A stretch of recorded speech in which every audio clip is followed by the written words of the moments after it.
Welcome to the tutorial number 11.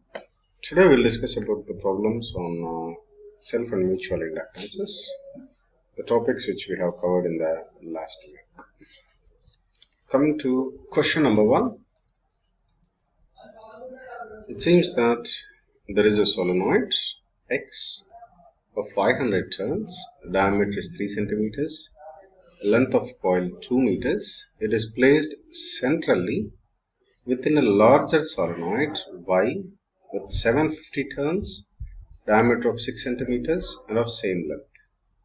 So estimate the total inductance of the series combination of the solenoids X and Y if they are cumulatively joined and case B is differentially joined, which means that there is one solenoid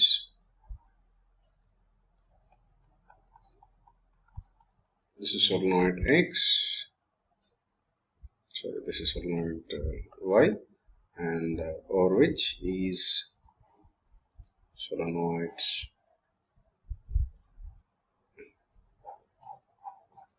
this is solenoid X. So you should determine the effective combination if these two solenoids are connected in series. So when two inductances are connected in series, then the effective value of inductance will be L1 plus L2 plus 2M, or it can be minus 2M. Plus 2M will be considered when they are cumulatively joined, minus 2M will be considered when they are differentially joined. So this is the equation, and to determine this one you do need L1, L2 of the two solenoids and mutual inductance between the solenoids. Now for solenoid number X, if you carefully see, L1 is equal to mu N1 square A1 by L1, isn't it? So which means that it is mu is, in this case I'll take it as air. In this case I'll take it as air. So it will be mu r is equal to 1. So mu naught is defaultly 4 pi into 10 to the power of minus 7. So the combination of these two is your mu. So I'll directly take it as 4 pi into 10 to the power of minus 7 into N1. N1 for X solenoid it is 500. So 500 square into A1. This is area of cross section of solenoid X, which is given by area is given by pi r square.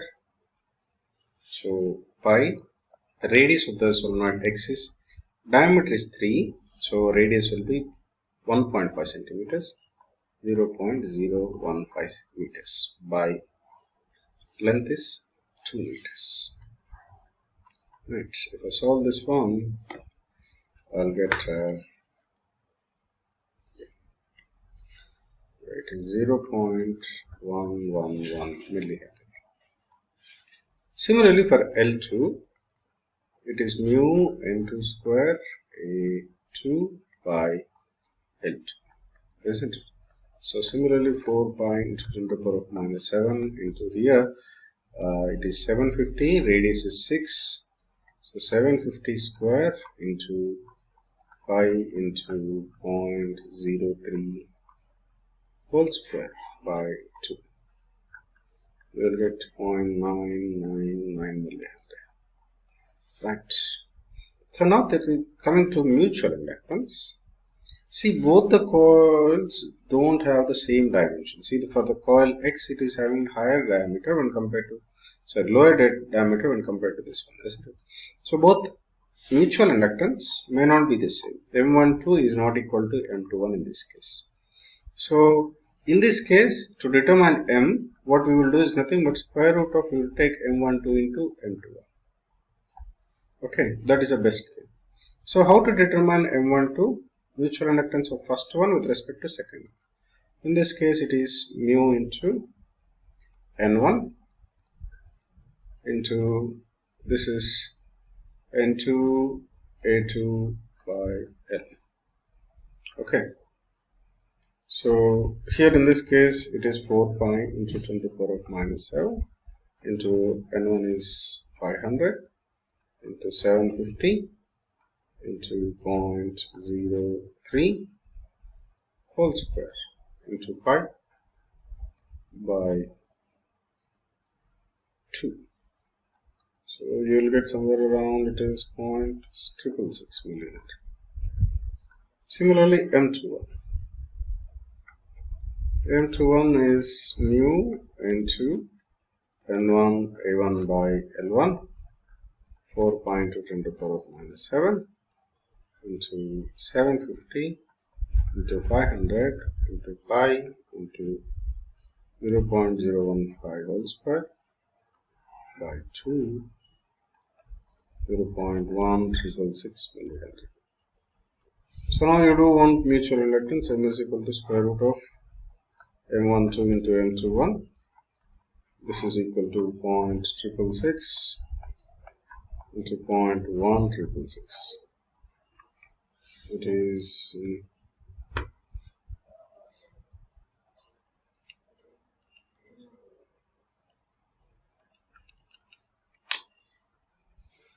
is somewhere around 0.3332 millimeter, right? So now case A, when series connected,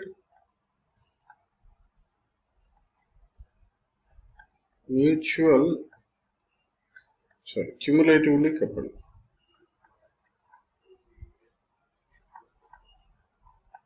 In this case, the L effective is equal to L1 plus L2 plus 2M, 0.999 plus 0.111 plus 2 into 0.332.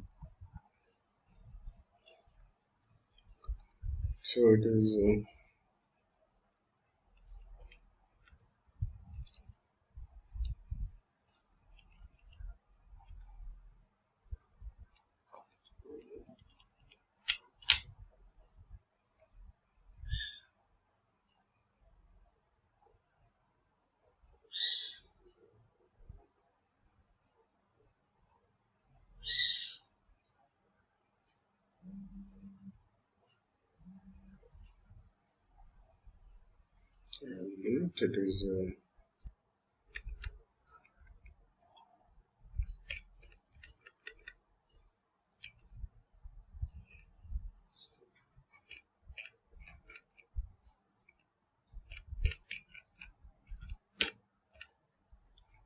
so you will get somewhere around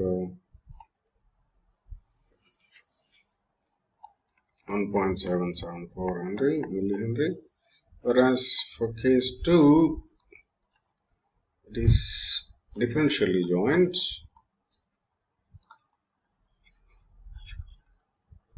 So for case 2 you will be getting L of F2 is equal to L1 plus L2 minus 2M is 0.999 plus 0.111 minus 2 into 0.666, sorry, 0.333.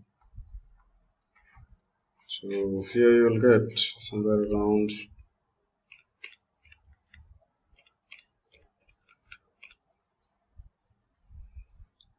0.4 millihenry. So this is the way how you will be doing these problems. Okay.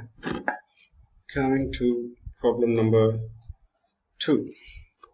Here, if you see, there are two coils with negligible resistance and of self-inductance. So these are the self-inductances. One is L1 is equal to 0.2 Henry and L2 is equal to 0.1 Henry. They are connected in series and parallel. So we do have series combination. In series we do have series aiding and opposing, what we call them as cumulative and differential. And parallel also we do have the same, aiding and opposing. And the mutual inductance is given by M is equal to 0.1 Henry. So if it is series aiding, it is L1 plus L2 plus 2M. If it is series opposing, L1 plus L2 minus 2M. If it is parallel aiding, it is L1 L2 minus M square by L1 plus L2 equals to M. If it is series opposing or parallel opposing, then the formula is this one. You can substitute the values of L1, L2 and M in these things and you can get the answers. See, for the first case, if you carefully see, it is 0.2 plus 0.1 plus 2 into 0.1. Isn't it? So you will get somewhere around 0.5 Henry. The second case, it is 0.1 Henry, isn't it? Third case, L1, L2, which is nothing but 0.2 into 0.1 minus M square. So you will get somewhere around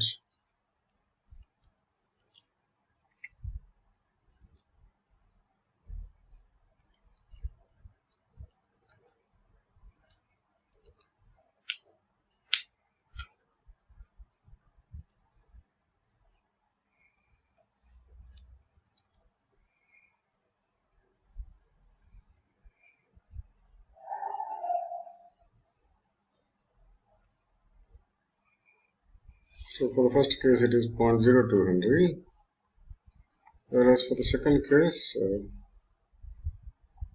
it is 0.1 Henry. But it's just directly substituting values and getting the things. Okay. So I hope that you can do these problems, right? So coming to the next problem. Coming to problem number 3, it says that the circuit has 2000 turns, this is N, enclosing a magnetic circuit of 30 square centimeters in section, this is A.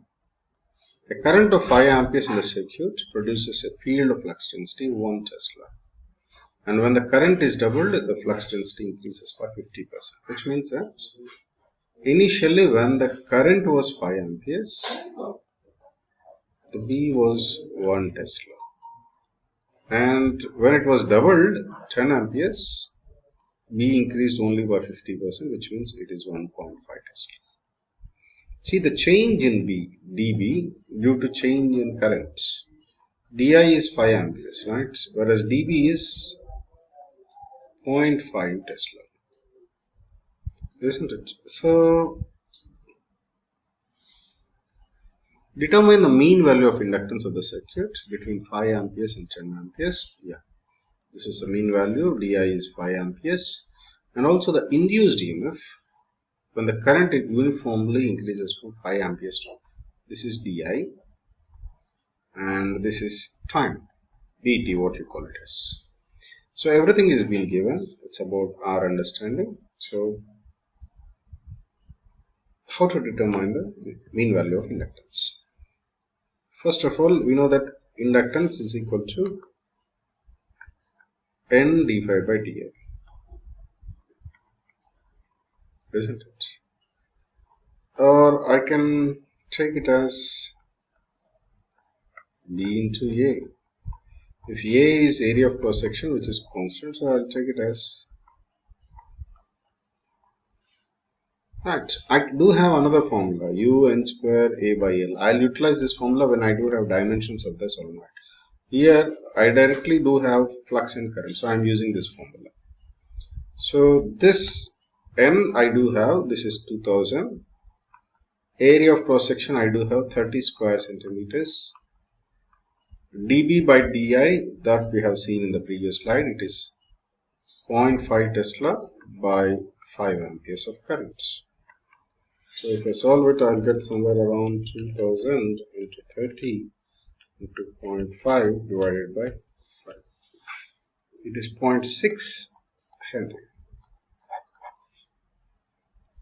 This is the value of inductance. Now if you want to determine the value of induced EMF, E is equal to minus L di by dt, isn't it? Minus 0.6 di by dt, we have seen the current is increasing from 5 to 10 amperes. The change is 5 amperes in a duration of 0.1 seconds. So it is minus 30 volts. This is the value of EMF. This is the way how we calculate the EMFs. Okay. So that's it for today's class. The rest of the problems you practice at home. Okay. Thank you.